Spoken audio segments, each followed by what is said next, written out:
It's my honor to introduce our keynote speaker, Dr. Kiran Musunuru. Dr. Kiran Musunuru is an actively practicing cardiologist and committed teacher. Dr. Musunuru is the Barry J. Gertz Professor for Translational Medicine in the Perelman School of Medicine at the University of Pennsylvania. His research focuses on the development of novel gene editing therapies for the treatment of cardiovascular and metabolic disease.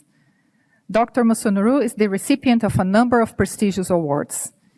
He's a recipient of the Presidential Early Career Award for Scientists and Engineers from the White House, the American Heart Association's Award of Meritorious Achievement and Joseph A. Vita Award, the American Philosophical Society Judson Dallen Prize for Outstanding Achievement in Clinical Investigation, the American Federation for Medical Research Outstanding Investigation Award, Harvard University Fannie Cox Prize for Excellence in Science Teaching, and the University of Pennsylvania Jane M. Click Graduate Student Teaching Award. He recently served as editor-in-chief of the scientific journal Circulation, Genomic and Precision Medicine. He is the author of The CRISPR Generation, The Story of the World's First Gene-Edited Babies, and Genome Editing, a practical guide to research and clinical application. He's co-founder and senior scientific advisor of Verve Therapeutics. Please join me in welcoming Dr. Musunuru on the stage.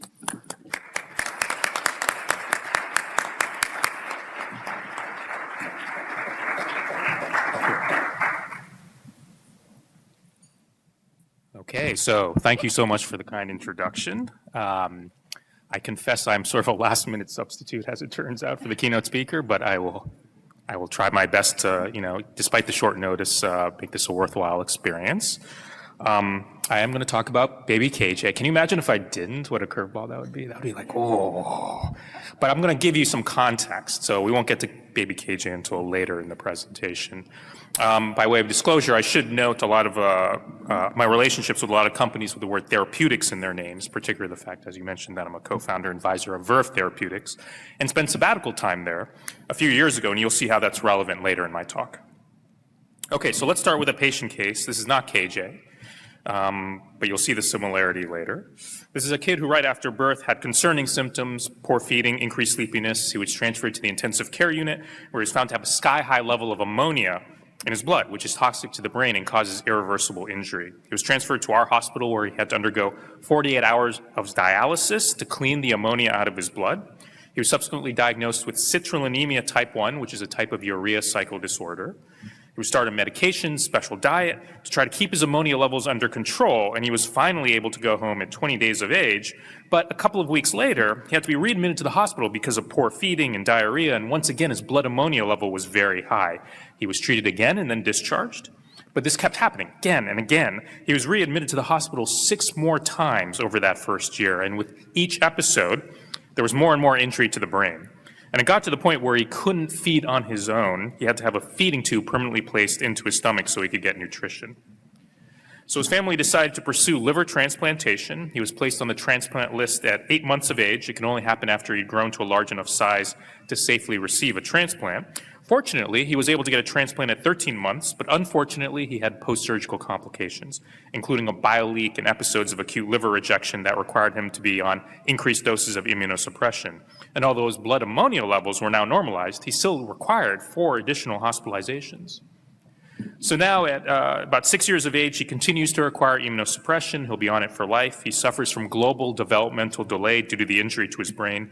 He requires a lot of assistance in his daily living, but he can speak in 2-word phrases, and he's able to attend a special needs school. And of course, I should note the costs associated with his health care, the lifetime of costs. And this is actually a good outcome for a patient like this with the current standard of care. If he hadn't been able to get a transplant, which is what happens in the majority of cases, he would have long since passed away. So what if we could have intervened with a personalized liver-directed corrective gene editing therapy early in this patient's life within a few months of birth? He wouldn't have been in the hospital so much. He wouldn't have experienced as much injury to his brain, might not have needed a transplant at all, and his overall health could have been much better. It potentially could have been transformative for him. So this is just one representative example of a group of devastating, ultra-rare inborn errors of metabolism, the urea cycle disorders and organic acidemias.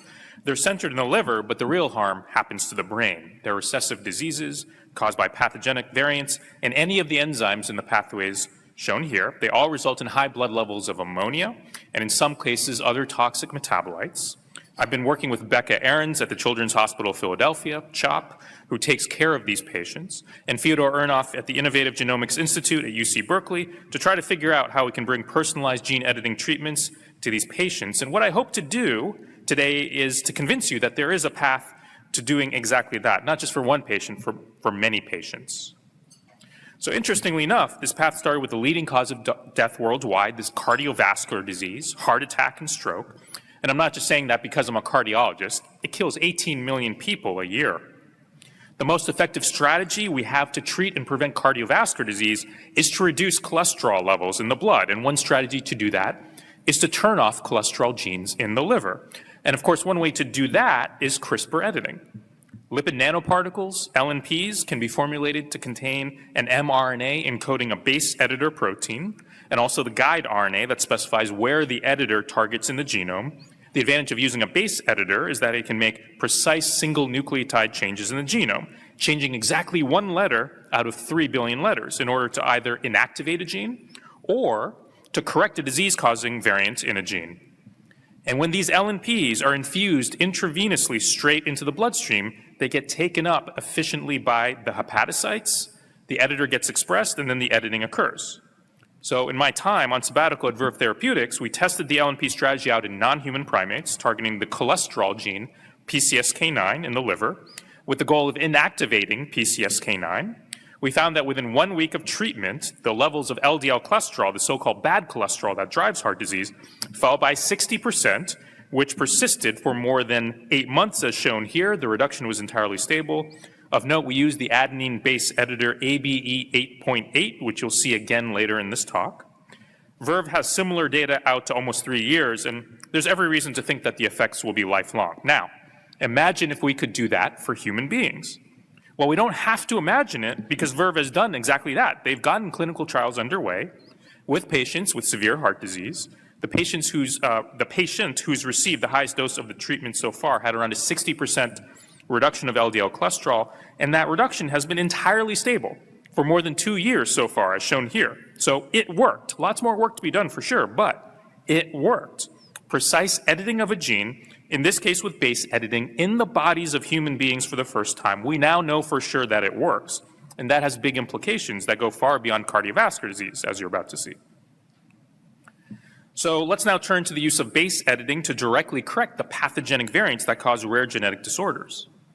My lab and our collaborators have been working on a wide variety of metabolic diseases, inborn errors of metabolism, and one example is phenylketonuria, or PKU, well-known disease marked by very high levels of the amino acid phenylalanine in the blood, which, if inadequately treated, can cause a host of neurological problems, seizures, intellectual disability, and so forth.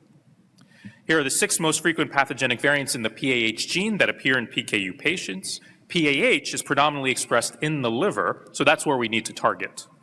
But first, let me take the opportunity to introduce the team. The work I'm going to show you was spearheaded by our wonderful graduate students, Dominique, Madeline, Aiden, and Sarah, all co-mentored by Xiao Wang, a research assistant professor in the lab.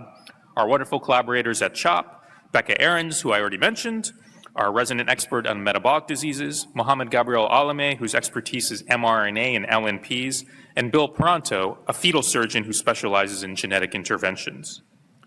Now, I've highlighted in red the 2 variants that I'm going to discuss first. The exact identity of those variants, the letters and numbers isn't important. I'm just going to call them variant number 1 and variant number 6 because of their relative frequencies among PKU patients.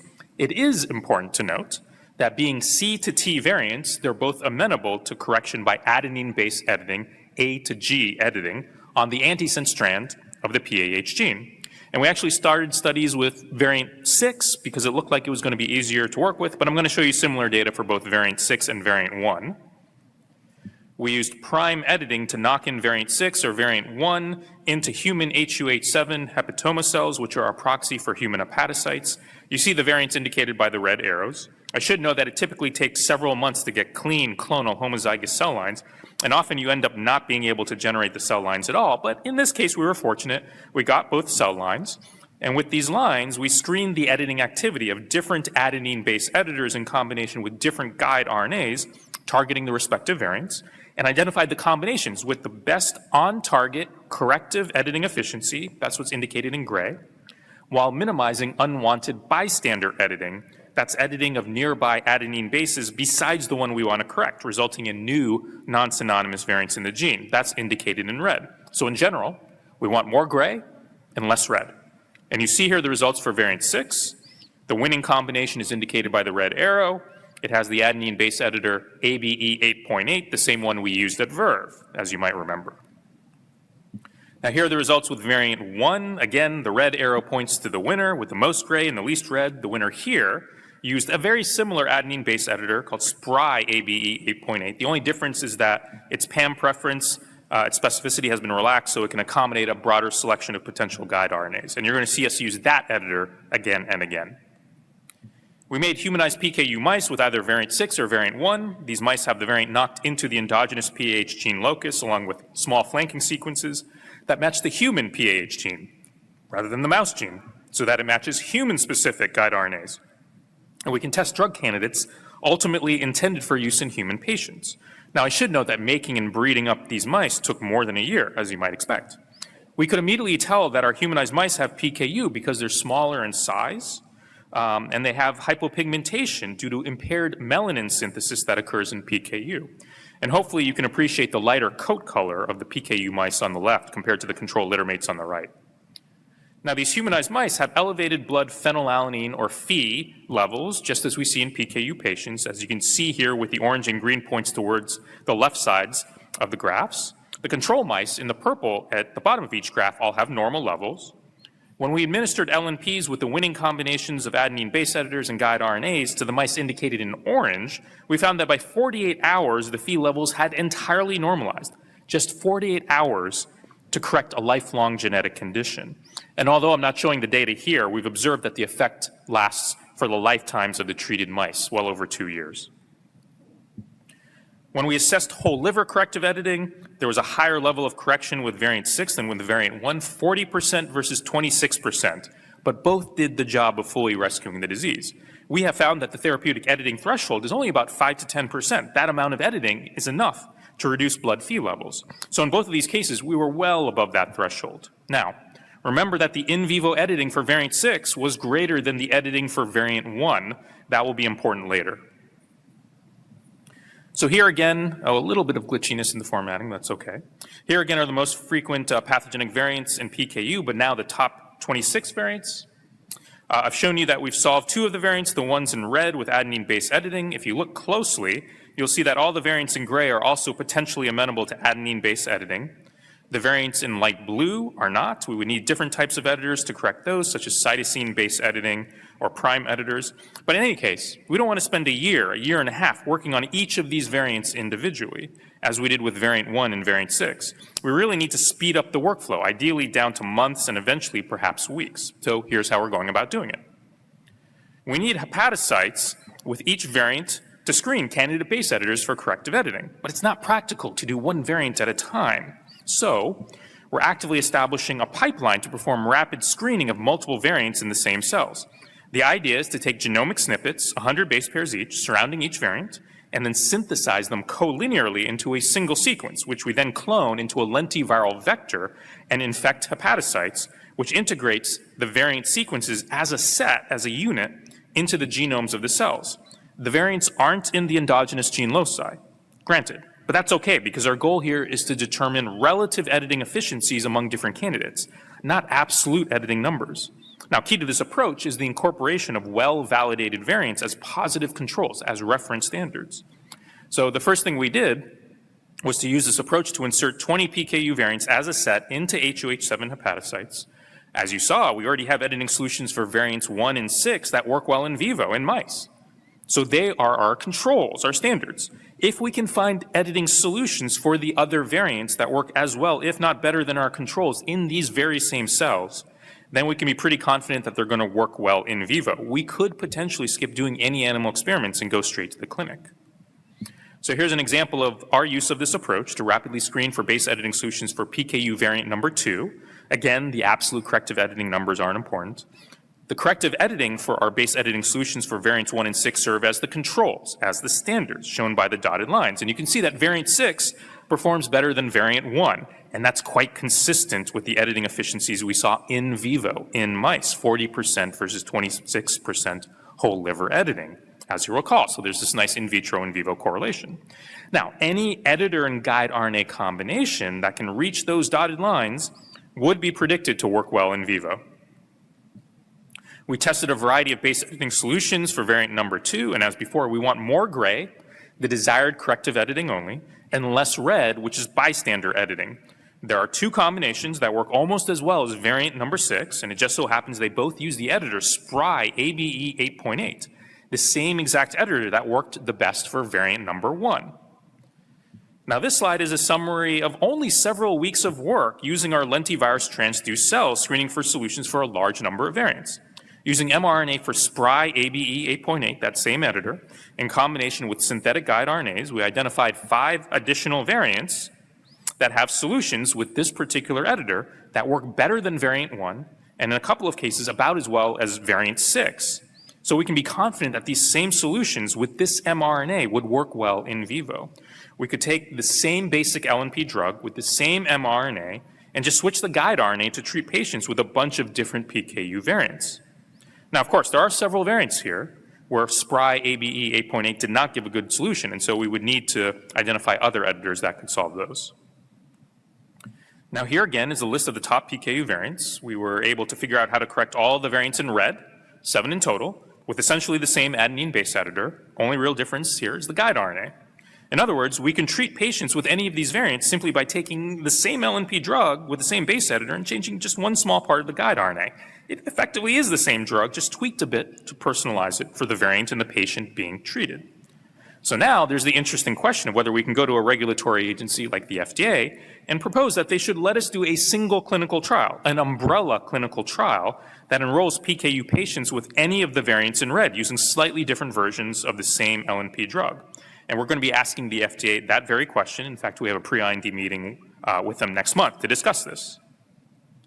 And so through this work funded by the NIH's Somatic Cell Genome Editing Program, Becca and I hope that we can submit a single IND application presenting a full set of IND-enabling studies for just PKU variant 1, showing that the basic LNP drug is safe with toxicology studies with mice, non-human primates, and so forth.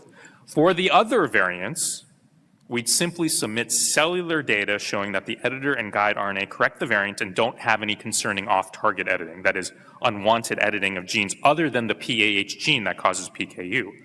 This would enormously streamline the development process compared to doing a full set of IND-enabling studies for each individual variant over and over again. And once approved, this IND would allow us to do the umbrella clinical trial. We could actually treat patients in a much more personalized way. But let's address a major issue here, the serious potential for inequity of access to personalized gene editing therapies. We now have base editing solutions for 7 of the most frequent PKU variants, and that's great if you have a patient, or if you are a patient who has one of those 7 variants. That covers more than half of PKU patients. But what about the more than 1,000 other variants that have been cataloged? What about those patients? And there's actually a bigger problem. Here's a figure from the most comprehensive study of PKU variants worldwide. Plenty of data from some parts of the world, like Europe, and then whole stretches of the globe from which there are little data. For example, the entire African continent, large parts of Asia. And this highlights that you can't make gene editing therapies for patients if you have no idea what genes and variants are causing their diseases. And as things stand, that's a big issue in many populations. The upshot is that there's enormous potential for inequity here, a huge risk that drug development efforts are going to be biased towards certain genes and certain frequent variants in high-income countries, that there will be what we've come to think of as mutational discrimination. And we are already starting to see this happen. So our team has been thinking a lot about this problem and how we can make more accessible and inclusive gene editing treatments. Fundamentally, we need to shift from a disease-first or variant-first approach, which has dominated drug development until now, to a patient-first approach. Our goal now is to be able to rapidly develop and validate a corrective therapeutic for any variant in any patient with a hepatic inborn error of metabolism, whomever and wherever they are. Each and every patient deserves a fair shot at this. So, in that spirit, let me loop back to the beginning of the talk with the urea cycle disorders and organic acidemias.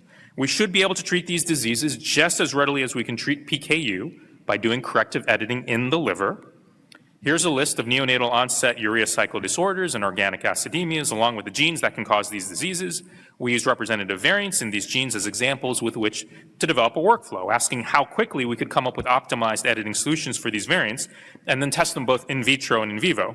I don't have time to show you all the data we generated, but I'll give you a sense of how we went about doing this. We've already talked about how to speed up screening for editing solutions in cells, getting it down to a matter of weeks. And we've been making lentiviral hepatocyte cell lines with the variants. We could also screen for off-target editing in these same cells. And we're hoping that regulatory agencies like the FDA would find these in vitro cellular data to be sufficient for us to go straight to the clinic. But let's say that they wanted us to test in mice as well. How would we accelerate that? Well, again, it's not practical to do one mouse model at a time. So we've also begun rapid generation of mice for testing in vivo corrective editing by integrating the genomic sequences of a set of variants as a collinear sequence into the ROSA 26 safe harbor locus. This is similar to what we did with the hepatocytes. We can do this very quickly by using well-validated CRISPR reagents to knock in the sequence into the locus in mouse embryos. It's not the endogenous loci, but we can still assess in vivo corrective editing efficiencies in the mouse liver. We've tried making mice with some of these variants, and we found that reproducibly only takes a few months to obtain the mice. So after working through a bunch of these representative variants, we found that we were able to reduce our workflow from more than 1 year down to several months. And just as we were getting to be very good at doing this, there was a newborn diagnosed at CHOP with a very severe urea cycle disorder. You know him as KJ. So Becca Ahrens and I now had a chance to test out our workflow in real time with an actual patient. And the work I'll show you was spearheaded by Sarah Grandinetti, a phenomenal graduate student in my lab. And I really like this picture as it shows me and Becca flanking Sarah. And Sarah has this slight look of consternation or anxiety on her face as if to ask, oh no, what crazy stuff are they going to try to talk me into now? So let's talk about that crazy stuff. So in late summer 2024, a baby, KJ, was born. And on day of life 2, he became very ill. His ammonia was found to be greater than 1,000, and he was rapidly started on life-saving dialysis to remove the neurotoxic ammonia. By the time he was a week old, he was diagnosed with biallelic nonsense variants in the CPS1 gene, and unfortunately this meant that he had the most severe form of the most severe urea cycle disorder. Terrible prognosis. And we noticed that one of the variants, the Q335X variant, was potentially amenable to adenine-based editing. After he was stabilized, he was started on a protein-restricted diet, ammonia scavenger medications, and citrulline supplementation, which is the standard of care. He remained admitted to the hospital while awaiting a definitive therapy, namely a liver transplant. Sarah first generated a lentivirus transduced HOH7 cell line with 4 variants, the 2 reference PKU variants, the ones you've seen over and over, number 6 and number 1, and the patient's 2 CPS1 variants. This patient-specific cell line was ready before KJ was 1 month old. Sarah used the cell line to screen candidate editor guide RNA combinations for correction of the patient's Q335X variant. And I should note that all the bystander editing at this site results in synonymous variants, which should not affect the function of the CPS1 protein. That's why there's only gray and no red in this graph. The best editor was SPGABE8E, which has a relaxed PAM preference for NGN. Sarah had this solution in hand just 4 weeks after KJ was born.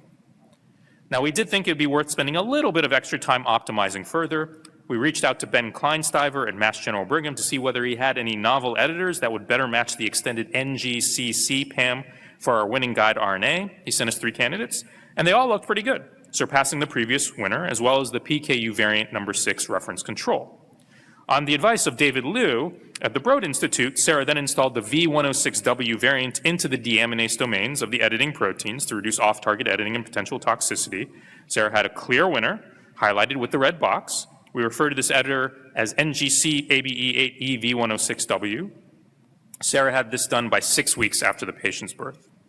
Now, once we reached this point, we reached out to academic and industry partners to help us figure out how to actually manufacture the drug, clinical grade drug, and make sure that it was safe.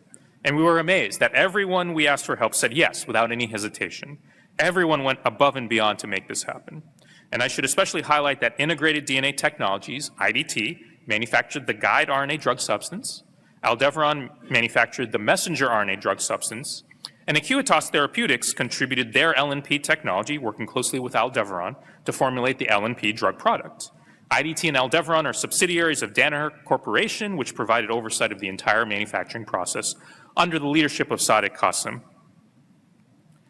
It was only at this point, once we actually had a feasible plan and a timeline, that Becca raised the possibility of experimental therapies with KJ's family in collaboration with our medical ethics team. From that first conversation, through all of the difficult and good moments since then, KJ's parents have been amazing partners in this effort. Becca was very honest that we might run into obstacles that we couldn't overcome, or that this might not work at all. But KJ's parents felt it was important to try and advance this science, even if we didn't succeed in getting an experimental therapy for their son. Now, I should emphasize that in parallel, as we were working on the therapy, KJ continued to receive the standard of care, including being listed for a liver transplant at about 5 months of age, which is actually earlier than is typically done because given the severity of his disease, we knew that KJ was in for a particularly challenging disease course, making the substantial risk of surgery less than the risk of delaying the surgery, of waiting until he was at least 1 year old. Now, while all this was going on, we had already started the process of generating patient-specific mice in which to test the optimized base editing solution. We generated a ROSA 26 multivariant mouse model with the same 4 variants we put into the cells, the same cassette. We had 2 founder mice by 2 months after KJ's birth. We subsequently bred the founders to obtain clean F1 heterozygous mice. We also attempted to make a standard knock-in mouse with the Q335X variant in the endogenous CPS1 locus in the mouse genome. And we actually got lucky and obtained 1 knock-in founder mouse by 2 months after KJ's birth, but we also got unlucky because unfortunately that variant didn't go germline until after a few attempts at breeding with the knock-in founder mouse. So we actually weren't able to rely on the knock-in mouse model. We ended up focusing entirely on the ROSA 26 multivariant mouse. Now, at this stage, we started doing pilot off-target analyses with research-grade reagents in collaboration with Petros Giannakopoulos' group and Fyodor Ernof's group at the Innovative Genomics Institute. I'll talk more about the complete off-target analysis in a few slides. About 4 months after KJ's birth, we had a pre-IND meeting with the FDA to ensure that our proposed plan of IND-enabling studies would support the safety of the therapy we were developing. They were incredibly supportive of our effort, and they committed to a rapid review of our IND application when we ultimately submitted it. Using the winning base editor guide RNA combination, IDT, Aldevron, and Acuitas completed a toxicology batch of the drug, which we and KJ's parents together named Kjageran Abegsemeran, or K-ABE for short. We had this drug in hand a little more than 4 months after KJ's birth. Using the tox batch of the drug, we performed a small non-human primate toxicology study, which showed that a very high dose of the drug was well tolerated, with the only finding being transient asymptomatic hepatic transaminase elevations, which have been reported with other similar LNP therapies. We also found that the lipid components, the excipients of the drug, had almost entirely cleared out of the bloodstream by 2 weeks after treatment. This gave us the confidence to propose to the FDA a repeat dosing protocol for the drug, with up to 3 consecutive doses separated by a minimum of 3 weeks each. This study was completed by 5 months after KJ's birth. So by this point, we had in hand 6 heterozygous ROSA 26 multivariant mice, precious 6, that's all we had, that we could use to test the tox batch of the drug for editing efficacy in vivo. So Sarah used those mice to perform a small dose-response study with the drug and observed up to 42% whole liver corrective editing. Now keep in mind that here the bystander editing is all synonymous variants. We saw editing even with the lowest dose, 0.1 mg per kg, which was our proposed starting dose for the clinical protocol. She completed this work when KJ was 5 months old. And although not shown here, a few months later, Sarah was able to test the drug in heterozygous knock-in mice with the Q335X variant in the endogenous CPS1 locus, and we obtained similar editing results. IDT, Aldevron, and Acuitas completed the clinical batch of the drug, the same drug product that would be used to treat KJ a little less than 6 months after KJ's birth. Sarah tested the drug in her lentivirus transduced HUH7 cell line. We saw nice dose-dependent editing with some bystander editing. We were lucky that for the Q335X variant, again, I have to repeat this, virtually all the bystander editing resulted in synonymous changes that wouldn't affect the protein function. Now, the calculated EC90 was about 50 nanograms per mil, and we decided to go 20-fold higher, a dose of 1,000, as a supersaturating dose with which to perform off-target analyses. So Sarah, working with collaborators at the Innovative Genomics Institute and at IDT, performed the off-target analyses with the clinical batch of the drug, same material that went into KJ. We performed an extensive off-target analysis in a relatively short time. We used 3 orthogonal techniques, one-seq, developed by Keith Jung's group. At the time, they were at Mass General Brigham. This uses a synthetic library of oligonucleotide sequences chosen from a reference genome for their similarity to the on-target site, nominating a list of sites that are base edited when exposed to editor and guide RNA in the test tube. Change-seq-BE, developed by Shendar Sai's group at St. Jude's Children's Research Hospital, uses genomic DNA isolated from cells, again nominating a list of sites that are base edited when exposed to editor and guide RNA in the test tube.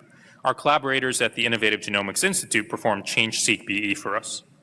Uncover-seq is a version of Guide-seq that's been developed by IDT. It's a cell-based assay and nominates yet another list of sites.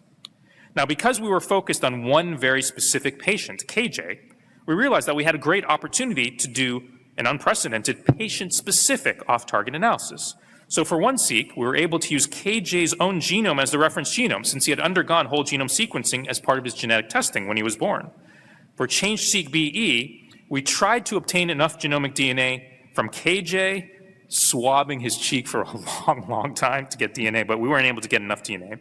So instead, we went to KJ's father, who shares the Q335X variant, and obtained genomic DNA from his blood samples and used that.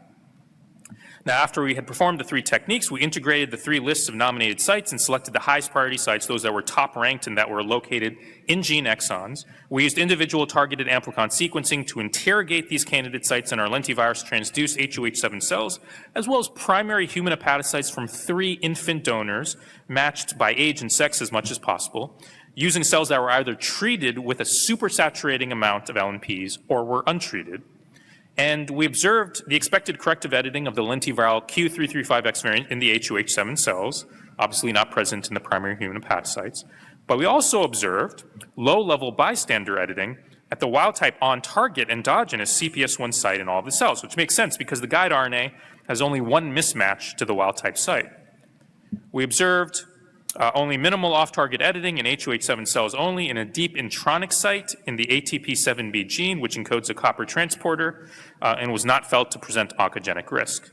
This work was completed 6 months after KJ's birth. We subsequently interrogated hundreds of additional candidate sites with IDT's RAMP-seq, a multiplex PCR method, and didn't identify any additional off-target sites.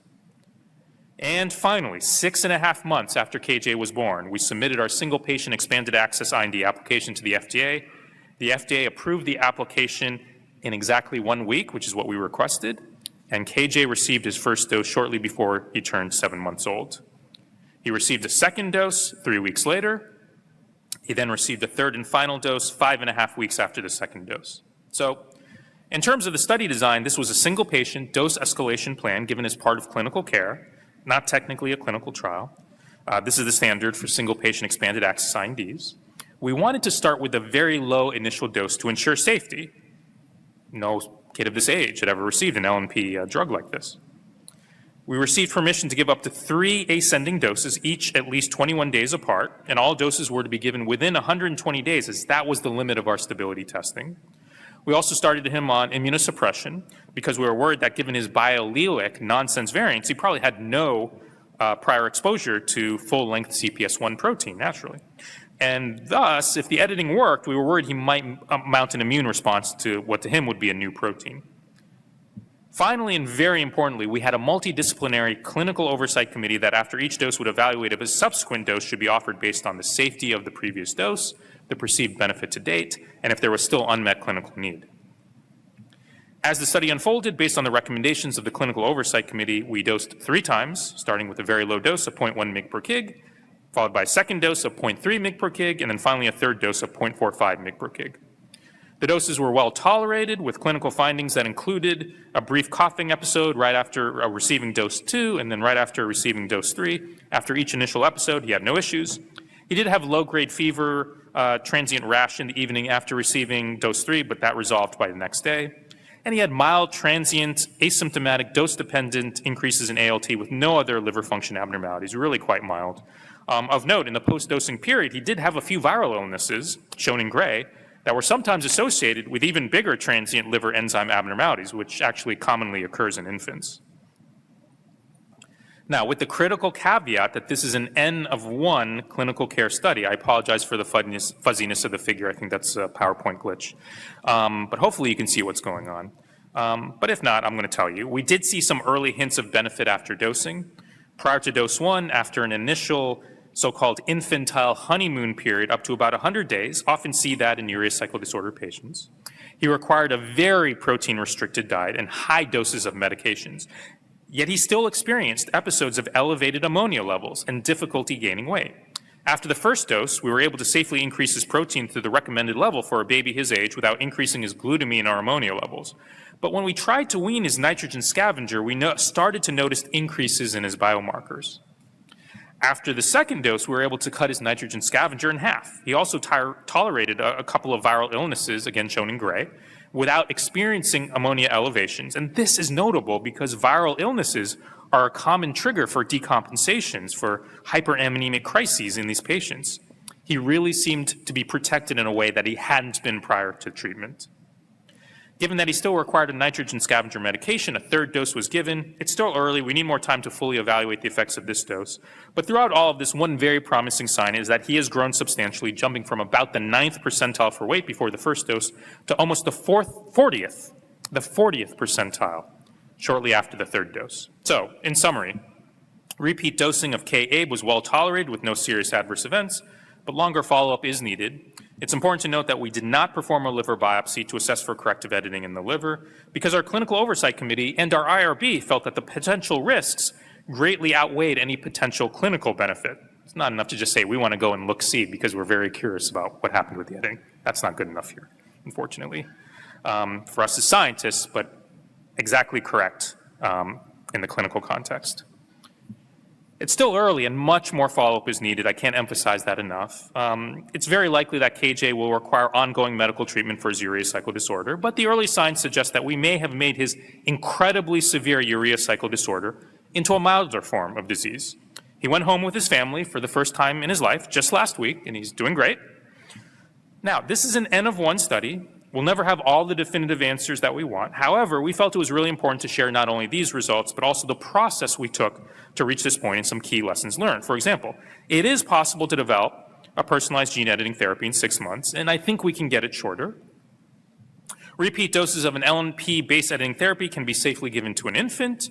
Longer follow-up studies of additional non-invasive markers are needed to quantify potential benefit and durability. All in all, we're very encouraged.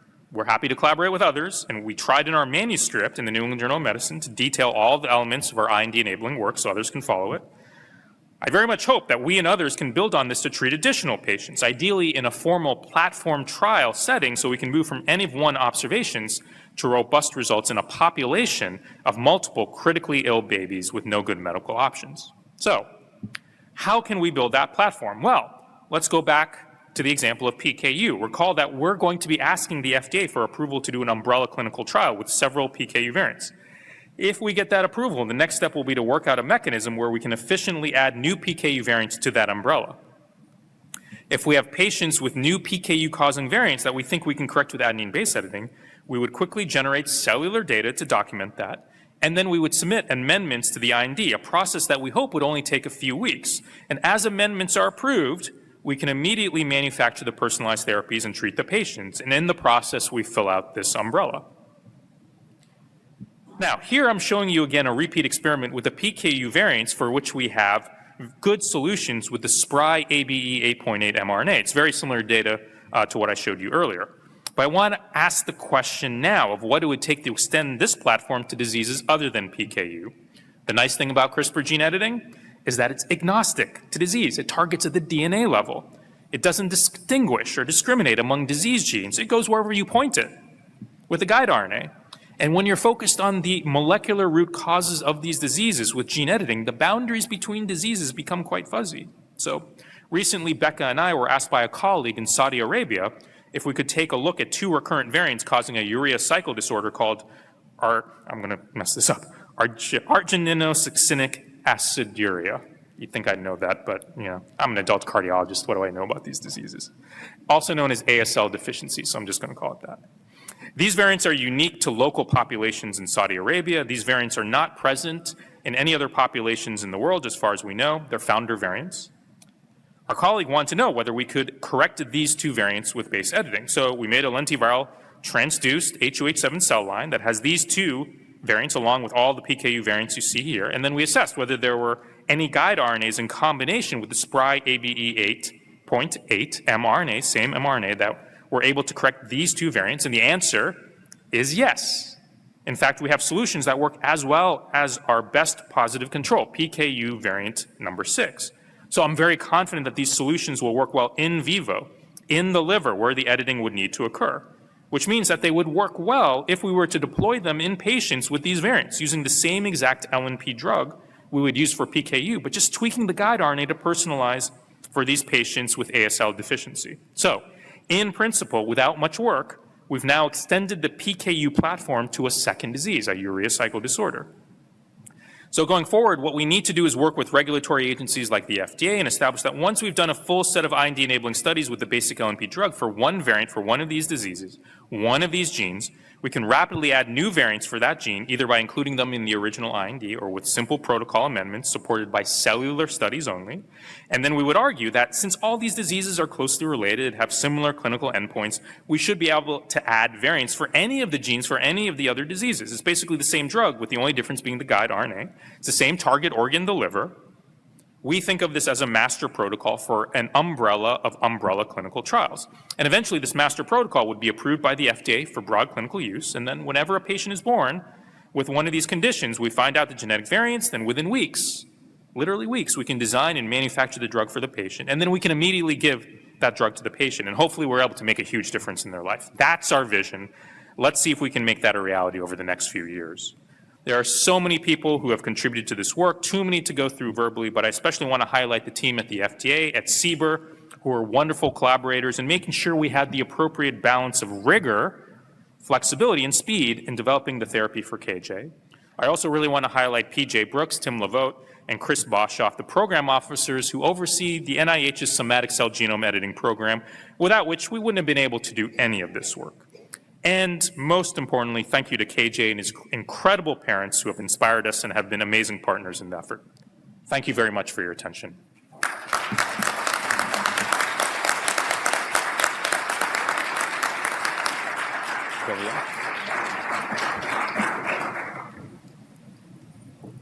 So we'll move to the Q&A portion of the talk. So we'll join the stage.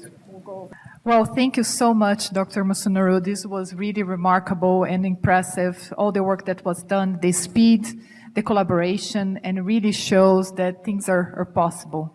So we're happy to hear the good news that baby KJ went home with his parents. And I wanted to follow up and start this conversation asking about the additional follow-up that he will have to do through his life, what's expected, and when do you feel or have the aspiration that you can say that he's cured, if that's there's a target there. Never use that word. I really don't. Yeah, I mean, he's better, right? That's the important thing. And to all appearances, he's protected against the real problem in this disease, which is the hyperammonemic crises. Like, his ammonia has been normal since he got the first treatment. And so there are unanswered questions, durability, right? And we think, based on adult patients who have received LNP drugs, that it should be durable probably for the lifetime, but in an infant with a growing liver, we don't really know for that for sure. So that's an important variable here. He's a urea cycle disorder patient. He's going to be followed lifetime. He's going to be coming back to clinic very frequently.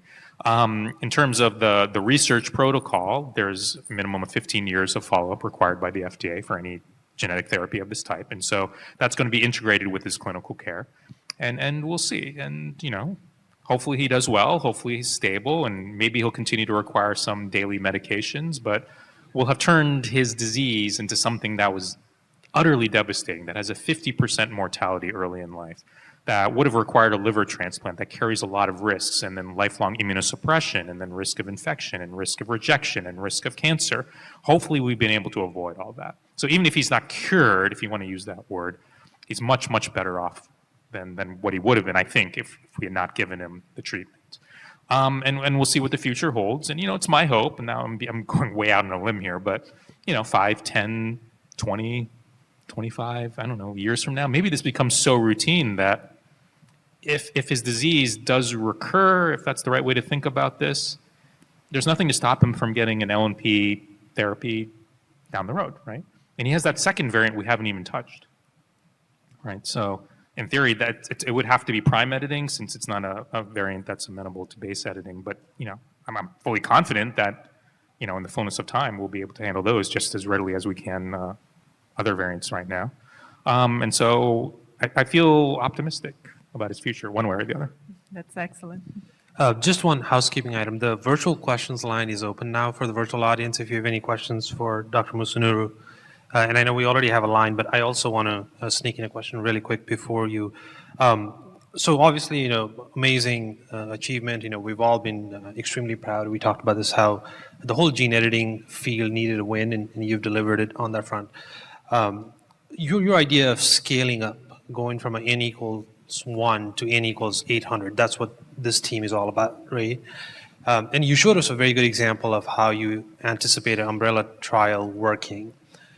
Is that the primary path, do you think, to scaling up these therapies, where you basically have a baseline library of guides for all the primary mutations that you can screen, variants that you can screen, and have it pre-approved to where a patient could walk in? You have a safety protocol established. Is that, do you think, the future of it? That's exactly right. So, I mean, maybe the natural next step would be, you did an N of 1, do some more, right? And you could do like a series of additional N of 1s. But the process, right, even if we could continue to do it 6 months or even shorter, it'd mean going back to the FDA every time, doing a single patient expanded access IND. Like, that's just not sustainable. Like, we could do a string of patients, then we run out of funding, and then, that's the end of it. That would be unfortunate, right? So actually, Becca and I are pursuing the platform approach. We think the next key step is actually to create the platform, and it doesn't even have to be with a devastating disease like CPS1 deficiency or recycled disorder. We're actually going for PKU in part because it's a less severe disease. And if we can get traction there where there's not that desperate unmet medical need, but it's more like a traditional drug development process, but we can get buy-in to the concept that we can quickly add new variants in an umbrella clinical trial, and we'll start with 6 or whatever, and then through amendments, add more, and then eventually it'll get approved, and then there will be a label that will be very expansive that will be open to adding any new variant that shows up. Like, a lot of them I think we can have pre-solved, but they're going to be new ones we've never seen before, but be able to handle those in real time very quickly. That's the end game, and if we can get that, then I think it becomes very easy to say, well, we start with PKU, it's not as much unmet medical need, it's a bad disease, there's unmet medical need, but it's not as devastating. But if we can get that in place, then it becomes easy to go across the risk gradient and then add more severe diseases, those with more unmet medical need. I think if you try to do the opposite, do a string of N of 1s with something like CPS1 deficiency, and then try to build out towards less severe disease, I think it would take a much longer time, is my sense. So that's the game plan. So we'll see how that works out. Excellent. I'm sure Raj and I have a lot of questions, but we want to make sure that we get the opportunity to the audience. So please go ahead, Kat. Yeah. Hi, can you hear me okay? Yeah. Hi. First, thanks. This is really fantastic. Wow. I'm Kathy Francison. I'm head of ATMP Regulatory Policy with Genentech Roche, and I'm the rapporteur of the ICH Cell and Gene Therapy Discussion Group. It's really, looking at your work, it's just fabulous. And maybe it's more of a comment. I'm glad that there are some precedents for patient-specific products, right? So, Kymriah and the autologous CAR-Ts were sort of the first wave. And then there are these individualized mRNA cancer immunotherapies where they are patient-specific, and they're specific to each patient's tumor's mutation. So I'm so glad that some of those precedents are out there. And as I was listening to you, I was reminded again, the regulators in the UK put forth this guideline, right? MHRA has a guideline where they define this product design phase and then the product manufacturing phase. And I'm just so glad to see some of those precedents out there, because it feels like it's maybe just another notch or another reach to incorporate products like this, which is really great.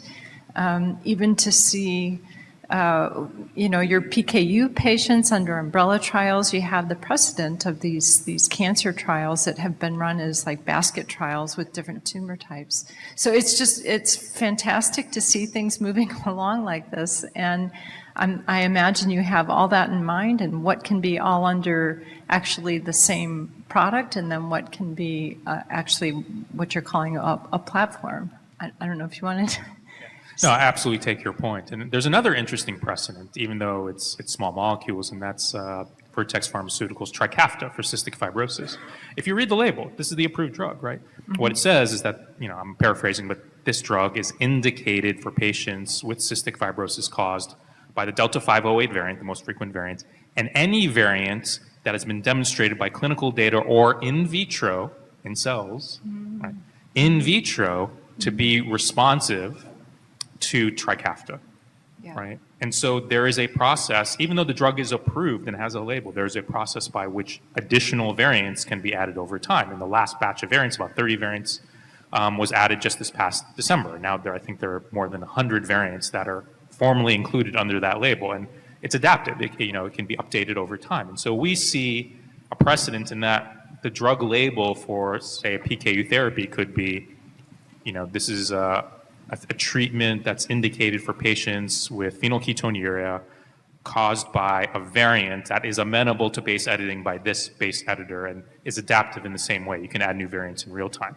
But then if it's the same drug and you can apply across diseases, well, maybe that's the first indication, but then you just go down the label and the second indication you add is ASL deficiency or type 1 citrullinemia or galactosemia or all of these liver-centered diseases, inborn errors in metabolism. And then, again, I think of it as the same drug over and over again. And then, the platformization, it's really about the process, right? Yeah. It's less about the actual, drug entities, the guide RNAs that you're playing with. So I think there's some very interesting precedents we can draw from here. Yeah, fantastic. Thank you. Thank you, Kathy. I'm going to take one virtual question and we'll come back to Sam. I think this is the first time and probably the only time I get to ask a cardiologist a CMC question. So, but there's a lot of, because of the audience, basically there's 2 or 3 questions that talk about from a perspective of manufacturing these therapies as they advance. And please feel free to punt this question if this is not something you want to talk about. How do you address reproducibility and manufacturability given that each batch is different, right? It's a very CMC heavy question here. And in your discussions with the FDA, have you had any openness to like non-traditional control strategies? As in, we will not, one of the examples is you saying you're not going to do a safety analysis in vivo for each one of the variants, right? Are there any other aspects that the FDA has shown willingness to kind of cut the red tape on? Yeah, one example is for KJ's case, we didn't do a potency assay because we're never going to use it again. It's just for him, right? We're never going to use the drug again. We did a potency assessment in cells. I showed you those data, but not a formal potency assay. So that's an example where the FDA showed flexibility. It's very interesting because, so if you're talking about individual guide RNAs, yes, they're different entities, but again, going back to the precedent that you just heard about, like, CAR T immunotherapy, every product you're making from an individual patient is a distinct, you can't match one against another. They're totally different cell source, right? If you're using autologous cells. And so again, it's more the process that has to be certified and not the actual molecular entity. So it's a very different way of looking at things. That said, I think you can have the appropriate release criteria and say, it needs to be above this amount of purity and this, like all the usual things we think about it in CMC. And I think we can even go beyond like the traditional metrics release criteria that we use for guide RNAs, if that's the real thing that you're doing over and over from scratch each time. Like the mRNA is going to be the same. You can do that in a traditional way. The lipid excipients will be the same. The formulation process will be the same. The guide RNA is what's really changing. And so one important element is not having to do the gold plate, full GMP production of that guide RNA, but to be able to streamline. And part of that is showing that even if it's not full GMP, but something that's very GMP light and only takes weeks instead of months, and maybe is not 99% pure, but 85% pure, will still do the job quite readily. That's what we're going to need for patients in order to be able to help them in real time. Right, so we're starting to have conversations along those lines as well. We'll take one more question from the audience. I think the gentleman back there. Yeah, thank you so much. I appreciate your consideration. Mohit Aaron, Selex Inc. Kiran, appreciate the tremendous progress since the Verve days of 2020. And you have come a long way, and I appreciate the transparency and sharing of your data with us in public. One question I had is, obviously this technology is still emerging, and there are a lot of improvement. As Alex said, we need to think about what we can do to improve these products. And I wanted to ask a general question. What are the top 2 or 3 areas that you think we have to focus on in order to increase the efficiency of editing and improve the quality of these products going forward, in view of the rate limiting of the dose you can give to this patient based on the active ingredient and the lipid dose per kilogram? Yeah, so I'll address that last point first. So these are lipid, drugs, lipid nanoparticles, and we've shown we can redose safely. And we stopped at 3 doses because we didn't envision going past 3 doses. We thought even that was a big reach, but we did it, and KJ is fine. And could we have given more doses? Could he get more doses in the future? In principle, yes, right? And we were very, very conservative. We started very, very, very, very low, almost what we thought was a homeopathic dose, although it did look like he responded to it. I think, you could definitely push higher, or you could start with a higher dose, and I think you can get, better stacking of the editing results. So I think that's one aspect that being worked on.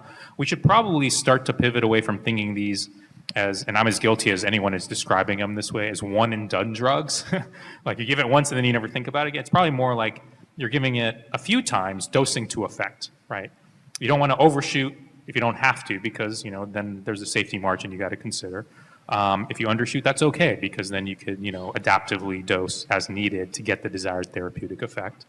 I think with respect to, so that's one aspect of it. With respect to the editing, I think some of the editing tools we have, like base editors, are actually quite good.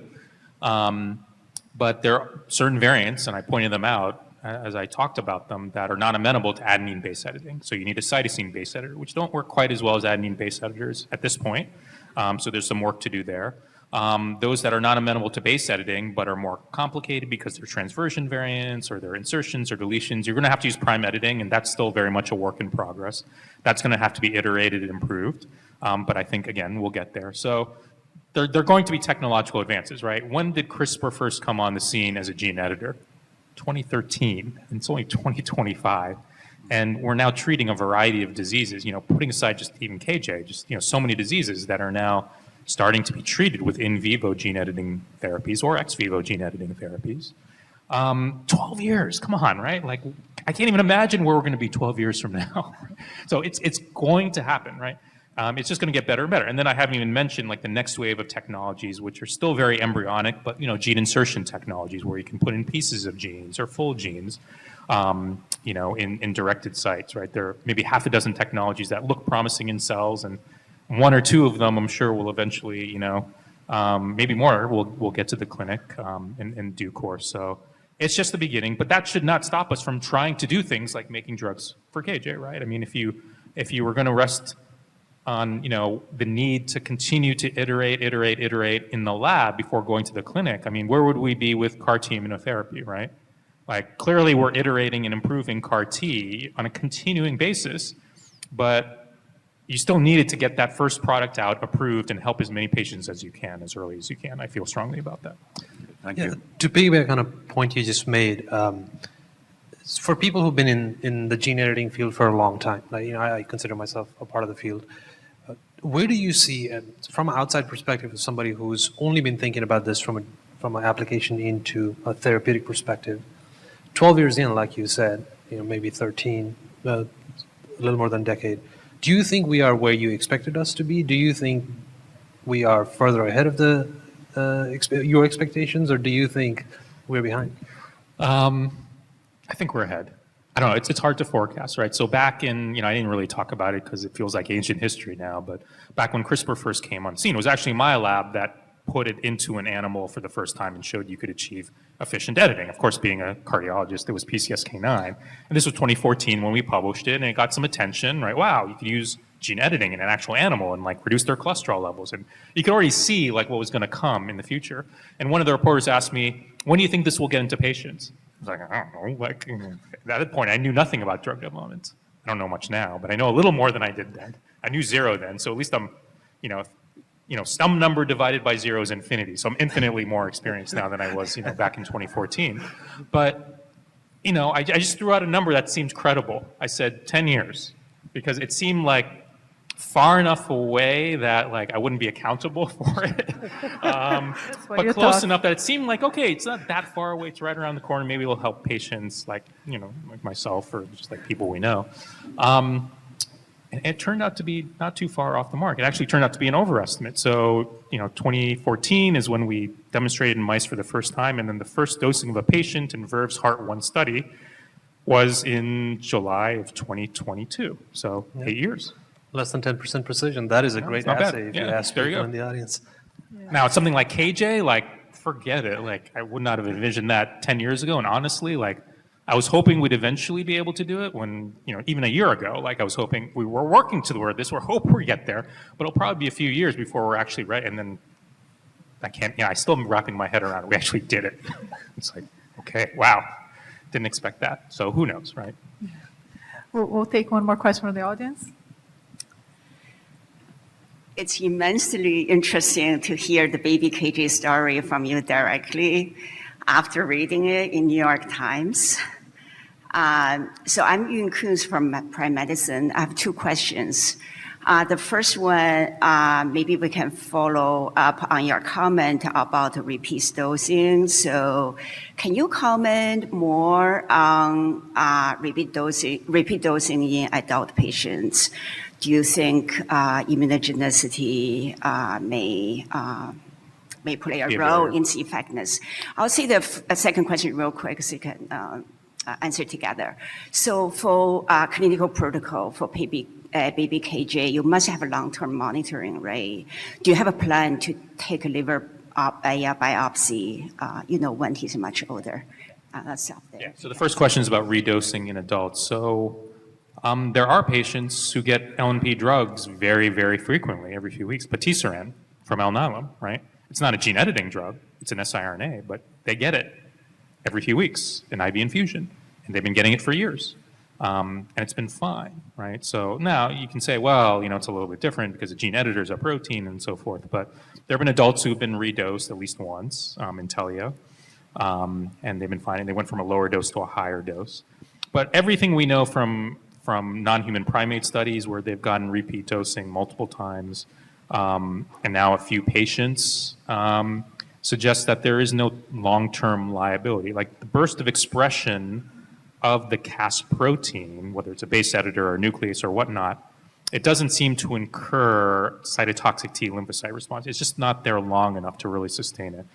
In some animal models, you do see antibodies arise, but that's not going to actually impair the effectiveness of the drug because there's no protein in the drug, right? It's mRNA. It gets into the cells. You make that short burst of expression. The antibodies aren't even going to come into it. I guess you could talk about things like anti-PEG antibodies and so forth, but before people are getting these infusions, they do get transient immunosuppression as part of the protocol. And so far, it's been okay. That's what's remarkable. Like there are hundreds of patients now who've received LNP drugs. Most of them a single time, to be fair.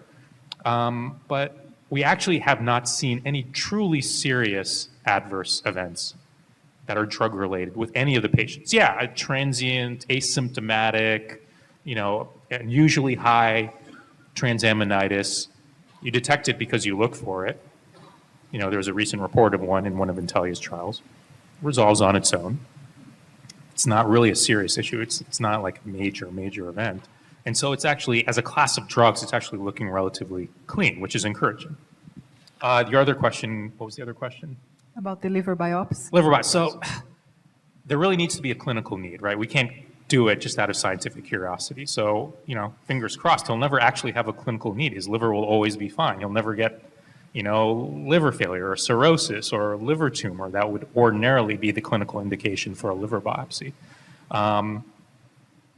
So we actually have to root against it, right? We want things to be good.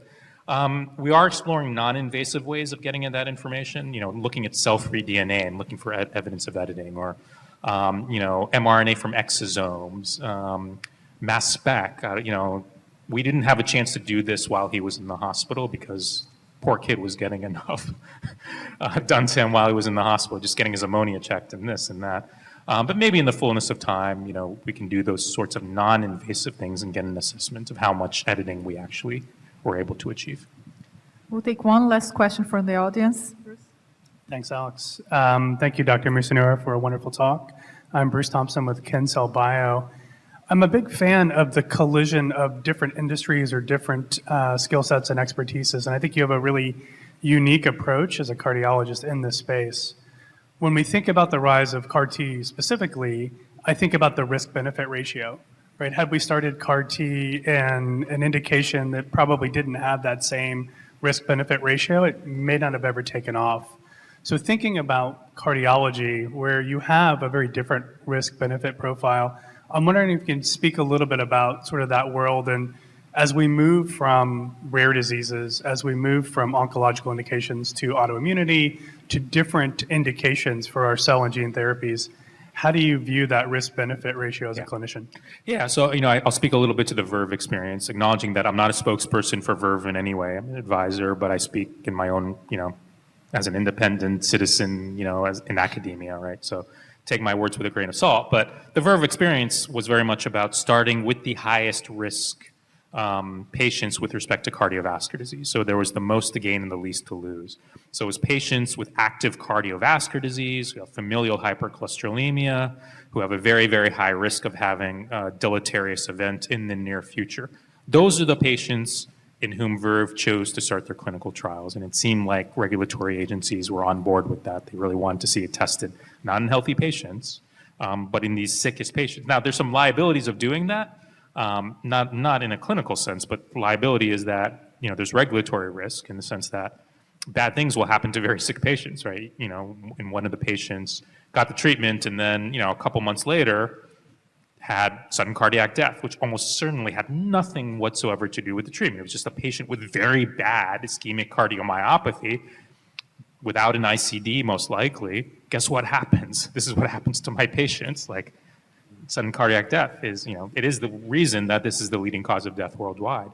And so there's some regulatory risk in starting with those patients, but I do think it's the most responsible way because exactly as you point out, you got to weigh the potential benefits versus the potential risks. You start in those highest risk populations, you get clinical data, you get an understanding of the safety profile, and once you are satisfied, and we're not at this point yet, but once you are satisfied, after you've dosed enough patients, after you've done phase 1 and maybe get to a phase 3, once you've done enough to really reassure yourself, okay, it has a good safety profile, there's evidence of good efficacy, then you can start thinking about expanding to lower risk populations, right? So then you could start thinking, well, the next step would be anyone who has a heart attack and comes into the hospital, we put them on a high intensity statin drug because we know that that will reduce the risk of them coming back with another heart attack or stroke or whatnot. But we also know that half of patients are no longer taking the statin a year later, even after they had this life-threatening heart attack, which says a lot about our healthcare system, perhaps. But if you can give them a one-time treatment that permanently reduces their cholesterol before they leave the hospital, that could be very, very beneficial. So to me, that's kind of the sweet spot. But if you've done that and followed those patients for a number of years and you're really satisfied this is truly safe and effective, then the next step would be patients who are at risk for heart disease before they've ever gotten heart disease, primary prevention, which is basically all of us, right? And so then things start to get very, very interesting. But I think that's quite a ways in the future. I know we're almost out of time, but I want to sneak in one more question for the regulatory audience in this theme. 12 years in, do you think we have it figured out on how to safely deliver a gene editing machine? Because when it first started, right, our biggest concern was around the safety of the drugs. But even in vivo in a human now, I think your deleterious editing or off-target editing was less than 2%, right? If I'm not mistaken. Oh, yeah, like it was like tenths of a percent. Percent. And it was only in HUH7 cells, not the primary human Primary hepatocytes, the supersaturating doses, et cetera, et cetera. So I guess it's a yes/no question, but you can, don't have to answer in that terms. Do you think we have a safety package figured out for editing, in vivo human editing at this point? Is safety still a concern with gene editing as long as we follow the procedures that you've laid out? I've always felt that, although I've always taken it very, very seriously, and I've been the one pounding, my hand on the table, like we need to pay attention. I do think as a field, we have overestimated the risk from off-target editing, right? And partly it's because we had tools to evaluate off-target editing. So it's like if you have tools, use them, right? And so we were held to a very, very, very too high of a bar, right? There's been no demonstration, even in an animal model, of unintended tumorigenesis from off-target editing. Yeah, there's some cancer models where you've tried to do it. It turns out to be really hard to do it, as it turns out. So I think that was probably overblown. These days, I'm actually much more concerned about the short-term consequences, right? Are we pushing the drug dose too high and causing liver damage, or are we causing a severe immune reaction? The sorts of things we worry about when we're giving AAV therapies. I'm much less concerned about long-term effects from off-target editing or whatnot. And so far, and all, it has not that many, but several hundred patients who've been treated. It's looking pretty good, right? So I'm pretty encouraged. Yeah, no, not bad at all. I think we're doing pretty good. I will sneak one more question. You mentioned about the mutational discrimination, which I think it's something very serious that maybe not all companies are taking into consideration. What are your thoughts and vision in terms of how to overcome this issue? Yeah, and I don't want to pin this on industry. Like, as an academic, I'm just as guilty, right?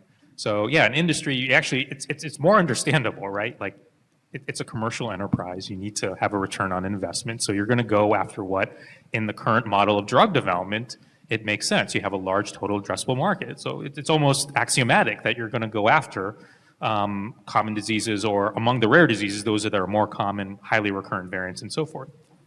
No criticism intended on my part. That's just part of the way it is. If anything, I would criticize academics as myself, because there are weird incentives in place, right? If I were to, figure out a good solution for the sickle cell variant, that would become, a paper in Nature, because sickle cell affects so many people. If I did the same exact work and showed I corrected a variant that is like N of 1 or very, very, very ultra rare in a disease no one's heard of, guess what? That's not getting published in Nature. So there are perverse incentives in academia too. With one big exception that you presented today, right? The N of 1. Well, okay. Well, yeah, putting aside KJ, sorry. Maybe I just undermined my own argument.